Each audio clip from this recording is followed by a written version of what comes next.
আমার বন্ধুরা, আজকের শাস্ত্র যিশায় 22-25 পদ। সেই দিন যেদিন যীশু আমাদের পরিত্রাণের সমস্যা দূর করেছেন। বাইনগণের সদাপ্রভু কহেন, যে দাণ্ডা দৃঢ়স্থানে বদ্ধ ছিল তা সরিয়া যাইবে। ব্যাখ্যা করব, পশুর রক্ত পাপকে আচ্ছাদন করত। মনে হতো ডান্ডা পাপেতে বদ্ধ রয়েছে, তাকে সরানো নয় কিন্তু ঢেকে রাখা।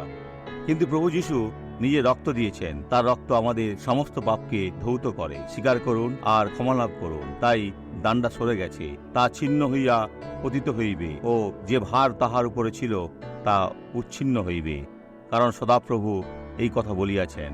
তাই আপনি যীশুকে গ্রহণ করা নিশ্চিত করুন।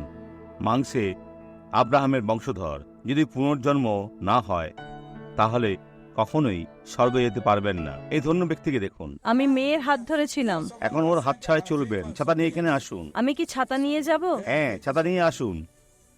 খুব ভালো, একটু তুলুন। চলতে থাকুন, চলুন, চলতে থাকুন, চলুন। নতুবা আর চলতে পারবেন না, আপনাকে চলতেই হবে। ঘুরুন আর অন্যদিকে চলুন, চলতে থাকুন। দেখুন বন্ধুরা, নিজের কাছে ছাতাটা রাখুন। যান, চলতে থাকুন, চলতে থাকুন, চলতে থাকুন। ভাইরা, এটা অদ্ভুত। ওনাকে রাস্তা দিন, রাস্তা দিন। অন্যদিকে এবার আপনি জোরে চলবেন। এগিয়ে যান, যান, যান, যান। ও প্রভুর প্রশংসা হোক। প্রার্থনা করতে চাই, ঈশ্বর, যিশুর নামে এটা আনন্দের যে আমি এই লোকদের জন্য প্রার্থনা করি যারা বলছে, দয়া করে আমার জন্য প্রার্থনা করুন। একজন ব্যক্তির যাই চাহিদা থাকুক বা সমস্ত মানব জাতির, তুমি তাদের অবশ্যই যোগাবে।